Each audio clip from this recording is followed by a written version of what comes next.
우리 먼저 인사하겠습니다. 사랑합니다. 축복합니다. 감사합니다.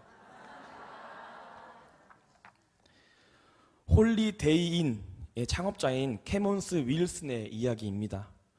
통나무로 건축물을 만드는 곳의 직원이었던 그는 아침에 출근을 해보니 자기의 책상 위에 해고 통지서가 있었습니다.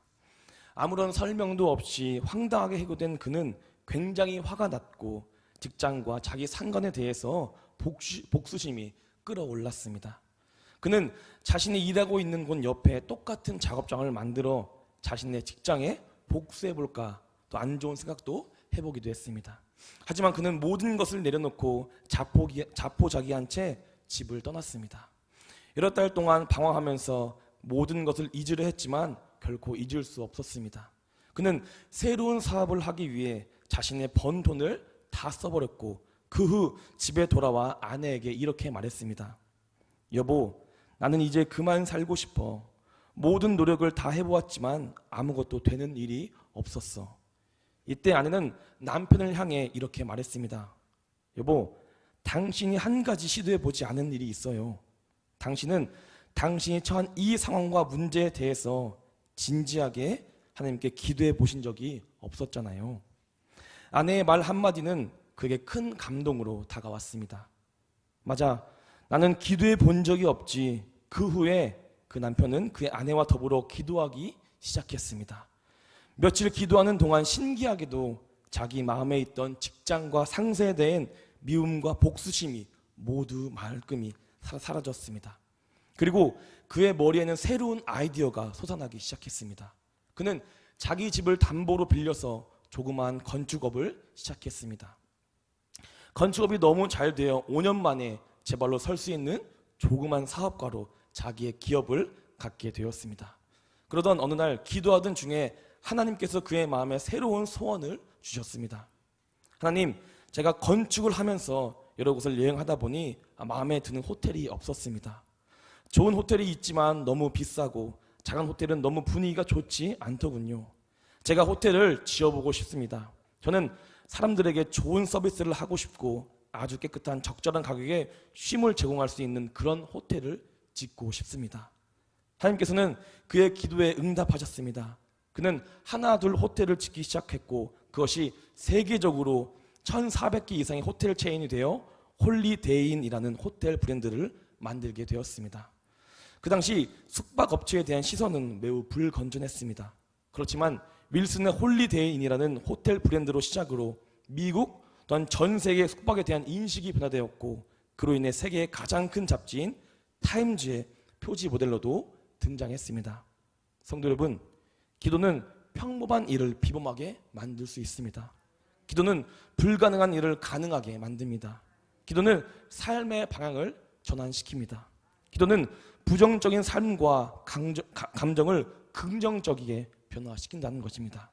바로 이 모든 것이 기도를 통해 이루어진다는 사실입니다. 오늘 본문의 감옥에 있는 예레미야가 하나님의 말씀에 순종하기 위해 숙부 하나멜에서 아나돗에 있는 밭을 구입한 후 하나님에 대한 고백의 기도 내용입니다. 예레미야는 그 말씀에 순종하기 위해 밭을 사긴 했지만 여전히 혼란스럽고 당황했습니다. 바벨론에 의하여 곧 남유다가 멸망당하게 될 것을 알면서도 우리 하나님께서는 아나돗에 있는 숙부 하나멜의 땅을 사라고 하신 것과 남유다의 모든 것을 다 허물어버리고 다시 회복시키신다는 하는 말씀도 예레미야는 상식적으로 이해하기 쉽지 않았을 것입니다. 이해하기 쉽지 않는 그 상황 속에서 예레미야는 하나님 말씀의 순종으로 나아갔습니다. 그로 인해 오늘 예레미야의 기도는 순종을 하고 난 후 예레미야의 심적 상태와 창조부터 가나안 입성까지의 하나님에 대한 능력과 감사를 함께 표현하는 기도인 것입니다.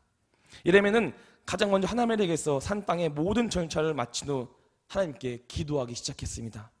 그런데 예레미야의 기도는 가장 먼저 슬프도소이다 라고 고백을 말하고 난 후에 천지의 창조 사역을 근거하며 하나님의 전지전능하심에 대해서 고백을 하고 있습니다.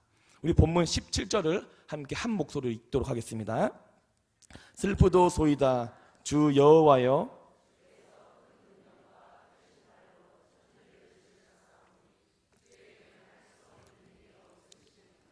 아멘.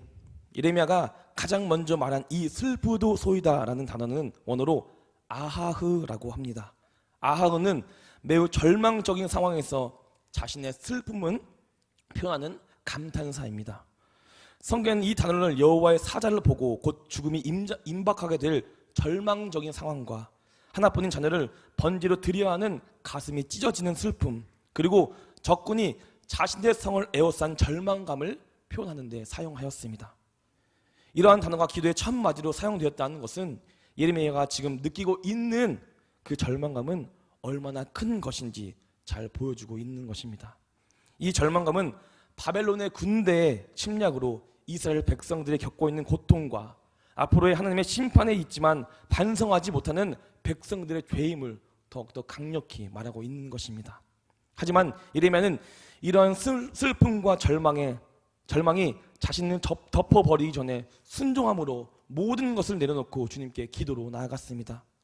슬픔과 절망, 한탄을 이어나간 것이 아니라 바로 주님의 능력과 위대함을 표현하며 주님께 간절히 자신의 마음을 고백했던 것입니다. 우리 17절부터 19절까지를 교독하시고 마지막 19절을 함께 읽겠습니다. 19절 제가 먼저 읽겠습니다. 슬프도소이다 주 여호와여, 주께서 큰 능력과 펴신 팔로 천지를 지으셨사오니 주에게는 할 수 없는 일이 없으시니이다.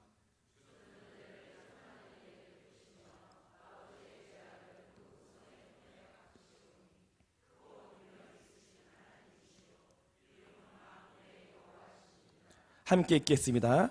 주는 책략에 크시며 하시는 일에 능하시며 인류의 모든 길을 주목하시며 그의 길과 그의 행위의 열매대로 보응하시나이다. 아멘. 예레미야는 절망적인 슬픈 상황에 머무는 것이 아니라 자신의 마음과 시선을 하나님께로 돌려 그분의 성품과 능력을 찬양으로 나아갔습니다. 예레미야는 분명히 깊이 깨달았던 것입니다. 죄로 물들어버린 인간으로부터 어떠한 소망도 발견할 수 없으며 오직 하나님의 전능하심과 자비로우심으로만 희망이 얻게 될 수 있음을 예레미야는 기도를 통해 깨닫게 되었던 것입니다. 예레미야는 가장 먼저 주라는 단어를 반복해서 기도의 앞에 사용했습니다. 이는 하나님에 대한 호칭을 사용하며 원어로는 아도니아라고 합니다. 아도니아라는 단어의 뜻은 나의 소유라는 의미로서 자신의 삶의 주관자가 되심을 인정하는 것입니다. 그렇습니다. 예레미야는 절망적인 상황과 근심과 두려움의 감정 속에 벗어나기 위해 하나님을 자신의 주인으로 인정하기 위해 기도로 나아갔던 것입니다. 환경과 감정의 시선을 돌리는 것이 아니라 오직 그 시선을 하나님께로만 돌렸던 것입니다. 예레미야는 지금 숨 막힐 정도로 고통스러웠지만 이 모든 상황 뒤에는 주권자 되신 하나님의 계심을 확신하고 그 슬픔에 압도되지 않았던 것입니다. 바로 온전히 주님만을 신뢰했던 것입니다. 우리는 슬픔과 고통 가운데 있을지라도 주님만이 우리의 주인 되심을 인정해야 합니다. 우리의 모든 것들이 우리 것이 아니라 바로 주님이 주신 선물임을 항상 기억하며 나가야 한다는 것입니다. 불편, 불만, 탄식이 아니라 나의 모든 것을 내려놓고 주님의 계획하시고 이끌어주신 것에 순종하는 선한 그리스도인이 되어야 한다는 것입니다. 바로 이러한 삶이 바로 주인이신 주님께 기뻐하는 삶이며 우리의 가장 최고의 길이 된다는 것입니다. 결국 우리는 항상 기도로 나아간다는 것입니다. 지금 나에게 닥친 시련과 고통 속에 모든 것을 포기하며 머무는 절망적인 삶으로 나아가는 것이 아니라 기도의 끈을 붙잡고 기도를 통하여서 주님이 주인 되심을 인정하고 절망이 소망되는 기적을 경험하여야 한다는 것입니다. 더 나아가서 주님께 기도로 나아간다면 분노와 미움과 죄의 감정들이 사라지고 그 자리 가운데 평안과 위로가 은혜가 반드시 찾아올 것입니다. 이후 예레미야는 이어서 주님께 기도로 나아갔습니다. 20절부터 22절까지를 함께 읽겠습니다. 주께서 애굽 땅에서 표적과 기사를 행하셨고 오늘까지도 이스라엘과 인류 가운데 그와 같이 행하사 주의 이름을 오늘과 같이 되게 하셨나이다. 주께서 표적과 기사와 강한 손과 펴신 팔과 큰 두려움으로 주의 백성 이스라엘을 애굽 땅에서 인도하여 내시고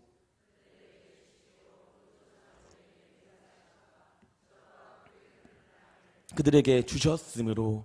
아멘. 17절부터 19절까지는 예레미야가 다가온 현실의 고통에 대해서 슬픔을 호소하고 여호와의 절대 권능과 위로함을 기도로 고백했다면, 이제 예레미야는 출애굽 사건과 가나안 정복 사건을 통해 많은 사람들에게 명백히 보내셨던 하나님의 놀라운 권능과 많은 표적, 기적을 회상하며 지금까지 모든 것들이 여호와 하나님의 은혜임을 고백하고 있습니다. 지금 유다 백성들은 약하고 보잘것이 없는 상태였습니다. 그런 나라가 강대국인 바벨론을 이겨 포로 생활을 해방하게 될 수 있다는 그런 가능성은 거의 없는 것입니다. 하지만 노예 생활을 하던 이스라엘 백성들을 애굽으로부터 구원해 주신 여호와께서는 바벨론의 포로 생활을 해방시키고 이제 자신들의 나라에서 행복을 누리게 할 수 있다는 분이라고 이래면 기도로 고백하며 나아갔던 것입니다. 사람의 시각으로는 절대 불가능해 보이던 일일지라도 전능하신 여호와께서는 결코 어려운 일이 아니라는 것입니다. 이러면은 앞으로의 있을 회복을 위한 소망을 담고, 또한 유다 백성들이 포로 생활을 하는 가운데 절망하지 않고 그분만을 믿고 그분의 계획에 기다려야 한다고 말하고 있는 것입니다.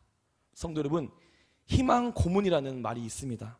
희망 고문은 절대 실현될 수 없는 미래를 약속함으로 상대방을 더욱더 고통과 절망 속으로 빠지게 하는 것입니다.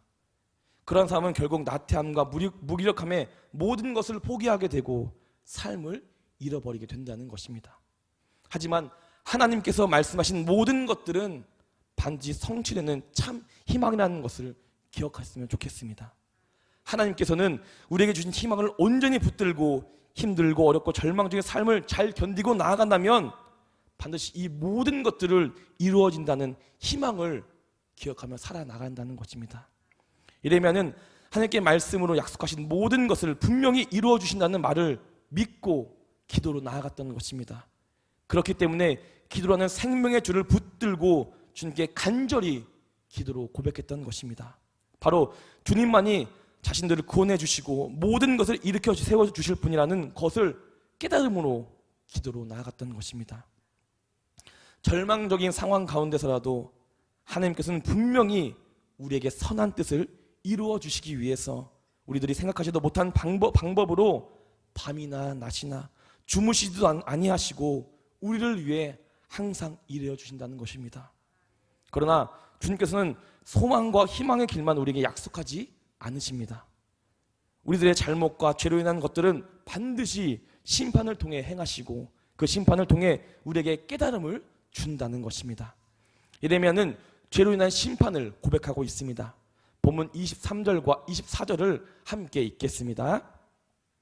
그들이 들어가서 이를 차지하였거늘 주의 목소리를 순종하지 아니하며 주의 율법에서 행하지 아니하며 무릇 주께서 행하라 명하신 일을 행하지 아니하였으므로 주께서 이 모든 재앙을 그들에게 내리셨나이다.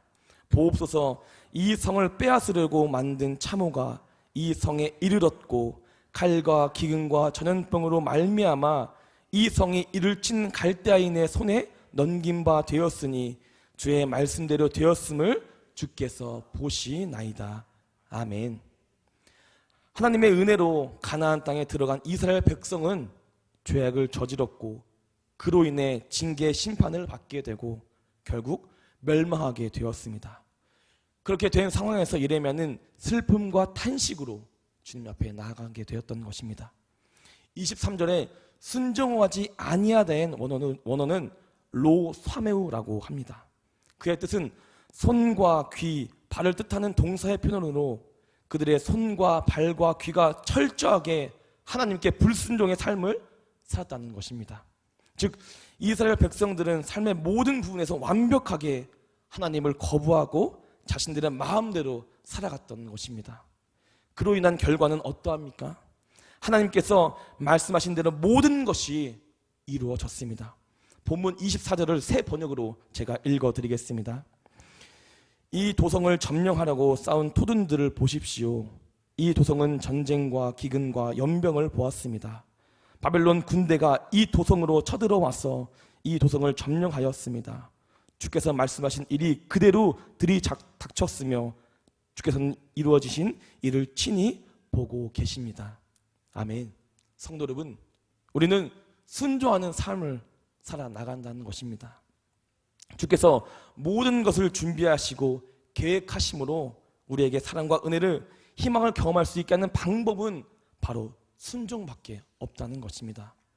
불순종은 다 차려놓은 밥상에 숟가락은 올려놓지 못하는 것입니다. 심지어 그것을 넘어서 맛있는 음식이 올려져 있는 그 숟가락을 들어 입에다까지도 가져다 주는데 그것을 먹지 못하고 오히려 그 숟가락을 쳐버리는 것이 바로 불순종인 것입니다. 성경은 말하고 있습니다. 예레미야 11장 4절입니다. 이 언약은 내가 너희 조상들을 쇠풀무 애굽 땅에서 이끌어내던 날에 그들에게 명령한 것이라. 곧 내가 이르기를 너희는 내 목소리를 순종하고 나의 모든 명령을 따라 행하라. 그리하면 너희는 내 백성이 되겠고 나는 너희의 하나님이 되리라. 아멘. 성도 여러분, 우리의 손과 발과 귀, 더 나아가서 마음은 바로 주님만을 향해야 한다는 것입니다. 우리의 모든 삶을 전적으로 주님께 맡기며 순종한 삶으로 나아가야 한다는 것입니다. 우리의 하나님의 백성이 되는 순종으로 우리의 하나님의 되심을 경험해야 한다는 것입니다. 그것만이 우리들의 살 길이고 은혜와 사랑을 받는 유일한 방법인 것입니다. 마지막 예레미야는 25절을 통해 얼마 전에 끝낸 토지 매매가 전적으로 하나님의 말씀으로 이루어졌다는 사실을 다시 한번 강조함으로 기도가 마무리되고 있습니다. 본문 25절을 함께 읽겠습니다.